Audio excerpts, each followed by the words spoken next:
नमस्कार दोस्तों, मैं पवन न्योड़। तो यानी अपने राजस्थान का जो भौतिक विभाजन है वो तो कंप्लीट कर लिया था, लेकिन कुछ एक राजस्थान की भौगोलिक शब्दावलियां हैं उनके बारे में चर्चा करेंगे। यानी इनके सीधे सीधे क्वेश्चन आते हैं कि इनका अर्थ क्या होता है। देखो भी, पहले अपने सामने भौगोलिक शब्दावली है थली। थली किसे कहते हैं? देखो, थली के शाब्दिक अर्थ की बात करें तो थली का शाब्दिक अर्थ होता है रेत ही रेत। रेत ही रेत, यानी जो रेतीला क्षेत्र है उसको क्या बोलते हैं? अपने थली बोलते हैं। और वैसे थली बोलते हैं अपने, जैसे पश्चिम मरुस्थलीय प्रदेश पड़ा था तो उसको दो भागों में डिवाइड किया था। एक था शुष्क मरुस्थलीय प्रदेश और दूसरा था अर्ध शुष्क मरुस्थलीय प्रदेश। तो यानी शुष्क मरुस्थलीय प्रदेश को क्या बोलते हैं? अपने थली बोलते हैं, शुष्क मरुस्थलीय प्रदेश। शाब्दिक अर्थ तो हो जाएगा इसका रेत रेत, और ये हो जाएगा शुष्क मरुस्थलीय प्रदेश। या यूं बोल सकते हैं अपने पश्चिमी जो मरुस्थलीय प्रदेश पड़ा था उसका जो पश्चिमी भाग है वो क्या कहलाता है? थली कहलाता है। ठीक है। उसके बाद में अपने आता है मारवाड़। ठीक है, यानी पश्चिमी मरुस्थलीय प्रदेश का जो दूसरा भाग पड़ा था, यानी दो भागों में बांटा था, एक था शुष्क और दूसरा था अर्ध शुष्क। तो यानी अर्ध शुष्क मरुस्थलीय प्रदेश को क्या बोलते हैं? अपने अर्ध शुष्क मरुस्थलीय प्रदेश, यानी अर्ध शुष्क मरुस्थलीय प्रदेश को बोलते हैं अपने मारवाड़। और वैसे मारवाड़ कहा जाता है अपने जोधपुर और पाली के क्षेत्र को। यानी जो जोधपुर का क्षेत्र है वो क्या कहलाता है? मारवाड़। यानी जोधपुर को भी क्या बोलते हैं? अपने मारवाड़ बोलते हैं। ठीक है। उसके बाद में इर्ग की बात करें तो इर्ग होता है रेतीला मरुस्थल। रेतीला मरुस्थल, यानी जो रेतीला मरुस्थल होता है उसको क्या बोलते हैं? अपने इर्ग बोलते हैं। और रेग होता है मिश्रित मरुस्थल।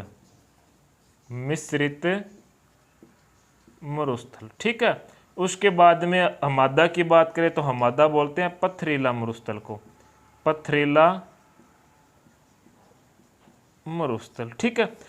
तो ये इर्ग, रेग और हमादा ये पश्चिम मरुस्थलीय प्रदेश का अपने एक भाग पड़ा था, जिसमें एक तो था शुष्क प्रदेश को एक बांटा था अपने बालुका युक्त प्रदेश और एक बांटा था बालुका मुक्त प्रदेश। यानी बालुका मुक्त प्रदेश के तीन हिस्से थे अपने इर्ग, रेग और हमादा। इर्ग रेतीला मरुस्थल हो जाएगा, रेग मिश्रित मरुस्थल हो जाएगा और हमादा हो जाएगा पथरीला मरुस्थल। उसके बाद में अपने बात करें टिब्बे। टिब्बे किसे कहते हैं? तो रेत के स्तूप को बोलते हैं टिब्बे। रेत के स्तूप, यानी जो रेत के स्तूप होते हैं उनको क्या बोलते हैं? अपने टिब्बे बोलते हैं। ठीक है। उसके बाद में बात करें अपने धोरे की, तो यानी जो ये टिब्बे होते हैं, टिब्बों को साहित्यिक भाषा में, साहित्य की भाषा में क्या बोलते हैं? अपने धोरे बोलते हैं। जैसे अपने एक सॉन्ग था धरती धोरारी। ठीक है। उसके बाद में अपने धरियन की बात करें तो धरियन इन्हीं टिब्बों को जैसलमेर में, जैसलमेर में स्थानीय भाषा में, जैसलमेर में स्थानीय भाषा में क्या बोलते हैं? धरियन बोलते हैं। ठीक है। तो यानी ये थोड़ा सा आपको क्या है ध्यान में रखना है। यानी दरियन हो जाएगा जैसलमेर में स्थानीय भाषा में जो रेत के स्तूप होते हैं उनको क्या बोलते हैं? अपने दरियन बोलते हैं। ठीक है। उसके बाद में ये थोड़ा सा ध्यान में रखना भी, अनुप्रस्थ और अनुदैर्ध्य, इनके क्वेश्चन आते हैं भी। अनुप्रस्थ क्या होता है? अनुदैर्ध्य क्या होता है? तो यानी जो रेत के टिब्बे होते हैं वो वायु के दिशा में समकोण हो, वायु की दिशा में समकोण। जो रेत के टिब्बे होते हैं वो वायु के दिशा में समकोण हो तो क्या कहलाते हैं? अनुप्रस्थ कहलाते हैं। और वायु की दिशा में, वायु की दिशा के समांतर हो, वायु के दिशा के समांतर हो, उनको क्या बोलते हैं? अपने अनुदैर्ध्य बोलते हैं। ठीक है। तो ये चीज थोड़ी सी आपको ध्यान में रखना। ये बहुत बार क्वेश्चन पूछे गया अनुप्रस्थ और अनुदैर्ध्य के बारे में। अनुप्रस्थ वायु की दिशा में समकोण, अनुदैर्ध्य वायु की दिशा में समांतर हो जाएगा। उसके बाद में अपने बात करें बरखान की, तो बरखान होती है त्रिबालुका स्तूप। ठीक है। यानी इनकी जो आकृति होती है वो कैसी होती है? अर्धचंद्राकार, अर्धचंद्राकार। त्रिगति वाले जो बालुका स्तूप होते हैं उनको क्या बोलते हैं? अपने बरखाने बोलते हैं। उसके बाद में रेगिस्तान का मार्च, ये थोड़ा सा ध्यान में रखना है। मरुस्थलीकरण और रेगिस्तान के मार्च में थोड़ा सा अंतर है भी। यानी मार्च की बात करें, जैसे सेना का उदाहरण लेते हैं, सेना क्या करती है? मार्च करती है अपने दुश्मनों के खिलाफ। यानी सेना का आगे बढ़ना क्या कहलाता है? एक दिशा में आगे बढ़ना। मार्च कहलाता है। तो यानी रेगिस्तान का एक दिशा में आगे बढ़ना वो क्या कहलाएगा, रेगिस्तान का मार्च। ठीक है, थोड़ा सा ध्यान रखना आपको। यानी मार्च में क्या होगा, जो मरुस्थल का विस्तार होगा वो किस तरफ होगा, एक दिशा की तरफ होगा। और मरुस्थलीकरण, यानी मरुस्थलीकरण का मतलब हो गया चारों दिशा में विस्तार, चारों दिशा में विस्तार। यानी जब मरुस्थल का चारों दिशा में विस्तार होता है तब तो उसको बोलते हैं मरुस्थलीकरण, और जब एक ही दिशा में विस्तार होता है उसको बोलते हैं अपने रेगिस्तान का मार्च। एक ही दिशा में आगे बढ़ना, आगे बढ़ना, वो क्या हो जाएगा, अपने रेगिस्तान का मार्च हो जाएगा। उसके बाद में एक टॉपिक आता है अपने बग्गी। बग्गी की बात करें तो बग्गी जैसे अपने हनुमानगढ़ गंगानगर में नदी बहती है घग्गर नदी, यानी घग्गर नदी का जो क्षेत्र है, घग्गर का जो पूर्वी क्षेत्र है, घग्गर का जो पूर्वी क्षेत्र है वो क्या कहलाता है, बग्गी कहलाता है। ठीक है, और उसके बाद में बात करें नाली की, तो यानी घग्गर नदी का जो पाट या किनारा होता है, घग्गर नदी का पाट या किनारा, किसका, घग्गर नदी का, यानी घग्गर नदी का पाट या किनारा वो क्या कहलाता है, नाली कहलाता है। ये थोड़ा सा आपको ध्यान में रखना। और नाली क्यों प्रसिद्ध है, अभी नाली बासमती चावल के लिए प्रसिद्ध है, बासमती चावल के लिए। बहुत बार क्वेश्चन पूछा गया बासमती चावल कहाँ के प्रसिद्ध है, नाली के, क्योंकि ये राजस्थान के सबसे सुगंधित चावल होते हैं। बासमती जो चावल होते हैं जो अपने कहाँ पर उगाए जाते हैं, नाली क्षेत्र में उगाए जाते हैं। उसके बाद में अपने बात करें जोहड़ या नाड़ी की, यानी नाली अलग चीज है और नाड़ी अलग चीज है। नाड़ी किसको बोलते हैं, जोहड़ को। यानी जोहड़ क्या है, अपने जो शेखावाटी प्रदेश है, शेखावाटी प्रदेश, शेखावाटी प्रदेश, इस प्रदेश में मिट्टी पाई जाती है जिसका नाम है सिरोजम मिट्टी, सिरोजम मिट्टी। और इस मिट्टी में क्या आसानी से जो कुएं खोदे जाते हैं ना, उन्हीं को क्या बोलते हैं, अपने जोहड़ या नाड़ी बोलते हैं। ठीक है, नाली तो यानी घग्गर नदी का पाट या किनारा तो क्या हो जाएगा, नाली हो जाएगा। और नाड़ी की बात करें तो यानी शेखावाटी प्रदेश में आसानी से खोदे जाने वाले कुओं को क्या बोलते हैं, अपने जोहड़ या नाड़ी बोलती है। उसके बाद में चोबी की बात करें, चोबी तो यानी इस जो नाड़ी है या जोहड़ है, इसका जो गहरा भाग होता है, यानी गहराई का जो अंतिम भाग होता है ना, उसको क्या बोलते हैं, अपने चोबी बोलते हैं। फिर बात करें शेखावाटी प्रदेश की, तो यानी अपने जो चूरू, झुंझुनू और सिक्कर का जो क्षेत्र है उसको क्या बोलते हैं, अपने शेखावाटी बोलते हैं। यानी राव शेखा ने बसाया था इसको, चूरू, झुंझुनू और सिक्कर का प्रदेश, चूरू, झुंझुनू और सिक्कर का प्रदेश, इसको क्या बोलते हैं, अपने शेखावाटी प्रदेश से बोलते हैं। यानी राव शेखा ने बसाया था इसको। तोरावाटी की बात करें तो यानी एक नदी बहती है अपने शेखावाटी प्रदेश में, कांतली नदी, यानी कांतली नदी का अपवाय क्षेत्र, कांतली नदी का अपवाय क्षेत्र क्या कहलाता है, तोरावाटी कहलाता है। ये भी कौन से क्षेत्र में, चूरू, झुंझुनू और सिक्कर में। और यहाँ पर तंवर राजपूत शासकों का क्या था, शासन था, इसलिए क्षेत्र का नाम क्या पड़ गया था, तोरावाटी पड़ गया था। ठीक है, उसके बाद में कुछ आगे और टर्म है वह उनको लिख देता हूँ, फिर एक एक का वर्णन अपने कर लेंगे। ठीक है, तो आगे रहेगा अपने, नेक्स्ट हो जाएगा कुब्बड़ पट्टी। देखो अभी कुब्बड़ पट्टी कौन सी है, अपने नागौर की बात करें तो नागौर में क्या है, फ्लोराइड की एक पट्टी पाई जाती है नागौर में, फ्लोराइड की, फ्लोराइड की 11.3 mm की पट्टी पाई जाती है, जिसे क्या बोलते हैं, अपने कुब्बड़ पट्टी बोलते हैं। एक बार एग्जाम में पूछ लिया था फ्लोराइड की मात्रा कितनी पाई जाती है, तो नागौर में जो कुब्बड़ पट्टी वाला क्षेत्र है उसमें फ्लोराइड की मात्रा कितनी पाई जाती है, 11.3 mm पाई जाती है। और इसी क्षेत्र में क्या है, जो मनुष्य में क्या है, जो कूब की बीमारी होती है, जो बैक साइड में कूब निकल जाती है, वो इसी फ्लोराइड के कारण निकलती है। ठीक है, उसके बाद में बात करें गोडवार, तो गोडवार बोलते हैं लूणी नदी के बेसिन को, लूणी बेसिन को, यानी जिस क्षेत्र में लूणी नदी बहती है उस क्षेत्र को क्या बोलते हैं, अपने गोडवार बोलते हैं। और अपने अर्धशुष्क मैदानी प्रदेश पड़ा था, अर्धशुष्क मरुस्थलीय प्रदेश, मरुस्थलीय प्रदेश का जो नीचे का हिस्सा था वो भी क्या था, गोडवार प्रदेश था। ठीक है, मालानी यानी राव मालदेव द्वारा, मालदेव द्वारा बसाया गया जालोर और बाड़मेर का क्षेत्र, मालदेव द्वारा बसाया गया जालोर और बाड़मेर का क्षेत्र, ये क्या कहलाता है, अभी मालानी कहलाता है। यानी जालोर और बाड़मेर का क्षेत्र क्या हो जाएगा, अपने मालानी हो जाएगा। उसके बाद में अपने बात करें जांगल प्रदेश, जांगल प्रदेश बीकानेर का क्षेत्र, बीकानेर का क्षेत्र क्या कहलाता था उस टाइम? जंगल प्रदेश कहलाता था, और इसकी स्थापना की थी वो राव बीकानेर की थी। उसके बाद में मेवात की बात करें तो मेवात कहलाता है अपने अलवर और भरतपुर का क्षेत्र। अलवर और भरतपुर का जो क्षेत्र है वो क्या कहलाता है? मेवात कहलाता है। उसके बाद में बात करें मेवाड़ की तो मेवाड़ मूल रूप से तो उदयपुर को बोलते हैं, बाकी इसमें उदयपुर आ जाएगा, प्रतापगढ़ आ जाएगा और चित्तौड़गढ़ आ जाएगा। यानी प्रतापगढ़, चित्तौड़गढ़ और उदयपुर का जो क्षेत्र है वो क्या कहलाता है? मेवाड़ कहलाता है। उसके बाद में देवल, मेवल या मेवलिया की बात करें, ठीक है, अलग अलग नाम मिलते हैं लेकिन है एक ही क्षेत्र, मेवल, देवल या मेवलिया। डूंगरपुर और बांसवाड़ा का मध्य भाग, डूंगरपुर और बांसवाड़ा का मध्य भाग क्या कहलाता है? मेवल, देवल या मेवलिया कहलाता है, ठीक है। उसके बाद में मेरवाड़ा की बात करें तो मेरवाड़ा का जो क्षेत्र पड़ता है वो पड़ता है अपने अजमेर में, जो अपने आज़ादी के टाइम क्या रहा था? केंद्र शासित प्रदेश रहा था राजस्थान का, ठीक है। उसके बाद में भोमट की बात करें, ठीक है, भोमट है वो आदिवासी क्षेत्र है, आदिवासी क्षेत्र, आदिवासी क्षेत्र, और जो मुख्य रूप से फैला हुआ है उदयपुर, प्रतापगढ़, चित्तौड़गढ़, डूंगरपुर, बांसवाड़ा और सिरोही।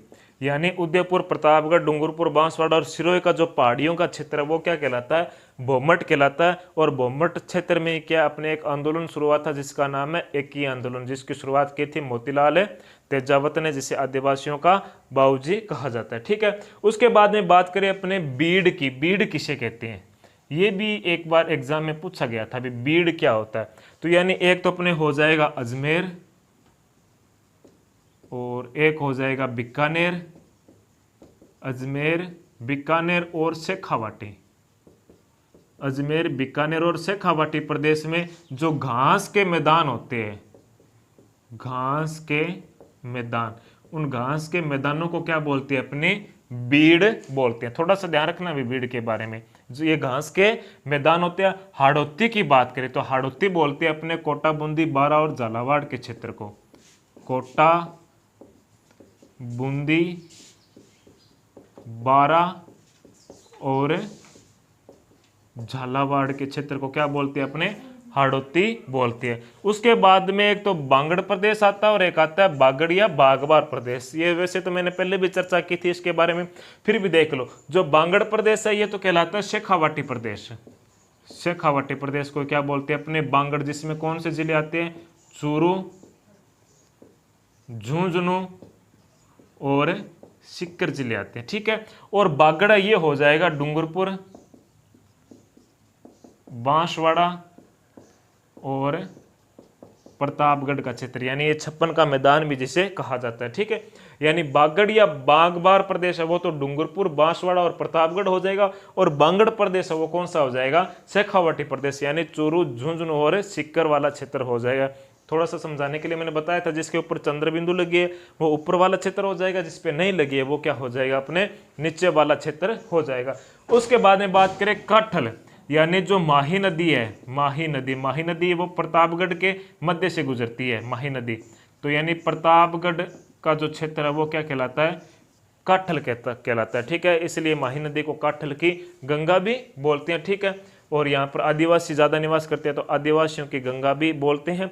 और इसी काठल प्रदेश में क्या है? माही नदी के कारण हरियाली ज़्यादा रहती है, तो वो हरियाली के कारण क्षेत्र कहलाता है पुष्पक क्षेत्र।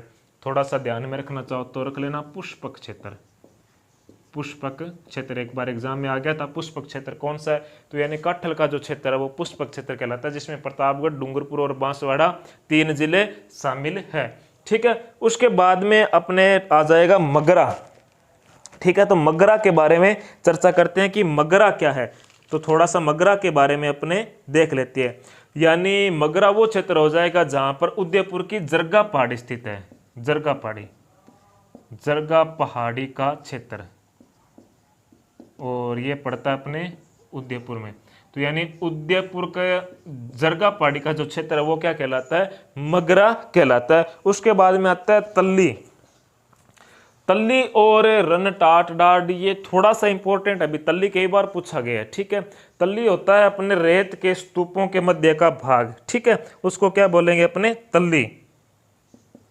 रेत के स्तूपों का मध्य भाग, यानी जो रेत के स्तूप होते हैं उनका जो मध्य का भाग होता है उनको, जैसे अपने ये रेत के टिल्ले हैं, ठीक है, ये हो जाएंगे रेत के टिल्ले, इनके जो मध्य का भाग होता है ना उसी को क्या बोलते हैं अपने, तल्ली बोलते हैं। ये थोड़ा सा आपको ध्यान में रखना है, ठीक है। उसके बाद में आता है रन टाट और डाड।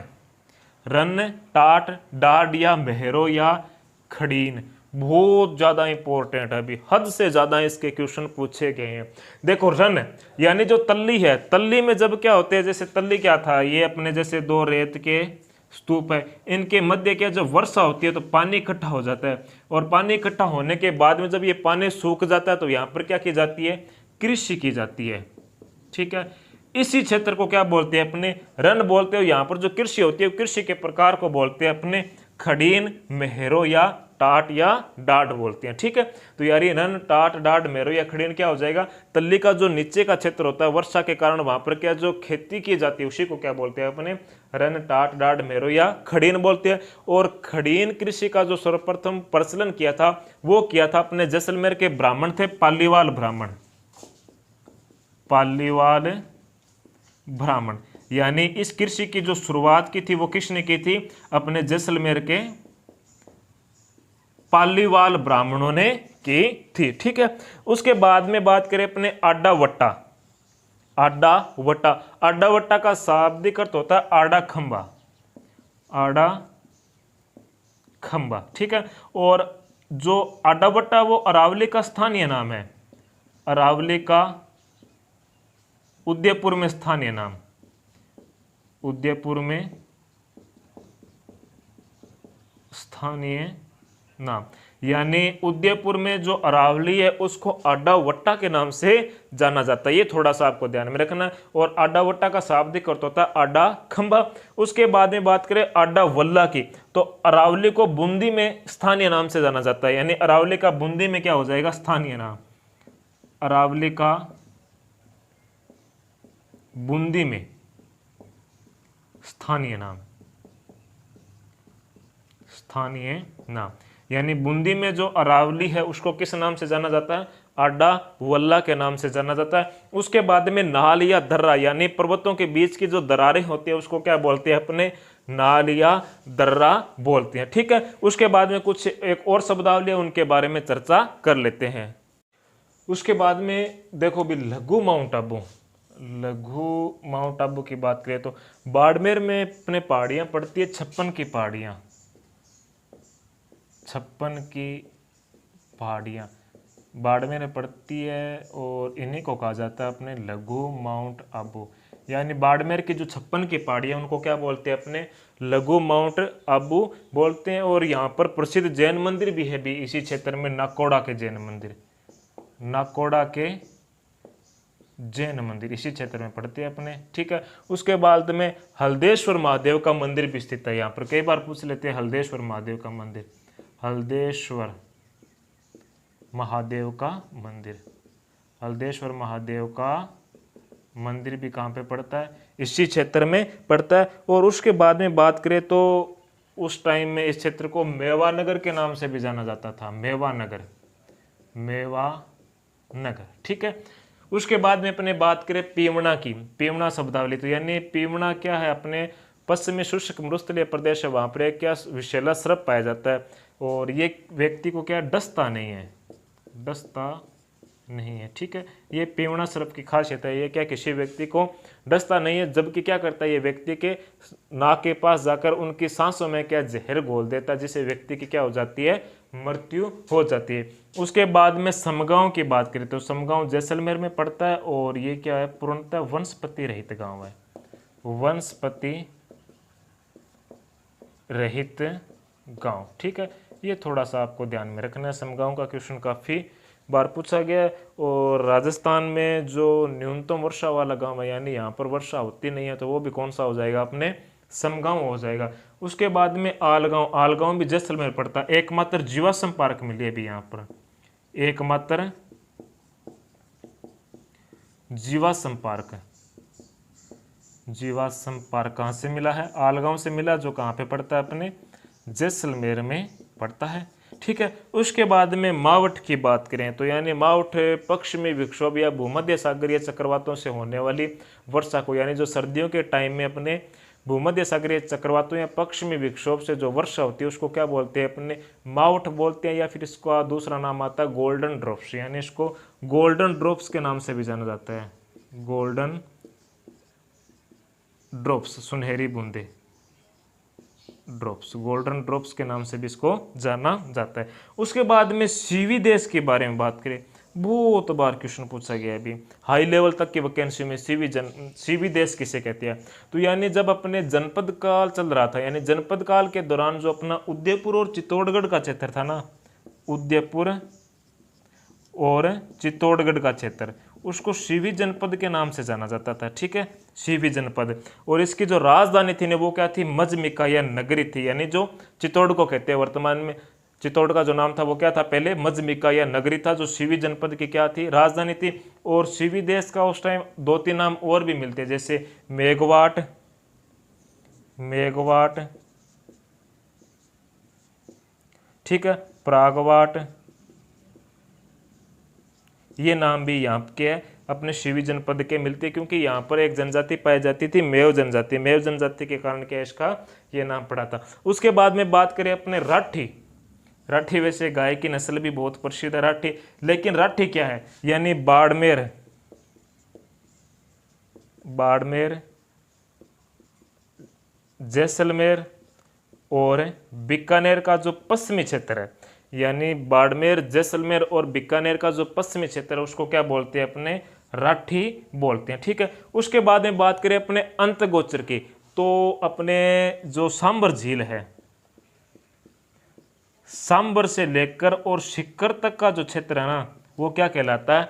अंतगोचर कहलाता है। यानी अंतगोचर की बात करें तो अंतगोचर क्या हो जाएगा? सांबर से लेकर सिक्कर तक का जो क्षेत्र है उसको अंतगोचर बोलते हैं, जो क्या प्राचीनतम समय में क्या अपने जो चौहान राजवंश था उनकी राजधानी का केंद्र भी रहा है। उसके बाद में बात करें रूमा की, रूमा किसे कहते हैं? ये भी एक बार पूछा गया था अभी, रूमा। तो यानी सांबर झील के आसपास का क्षेत्र क्या कहलाता है? रूमा कहलाता है। सांबर झील के आसपास का क्षेत्र वो क्या हो जाएगा? अपने रूमा हो जाएगा।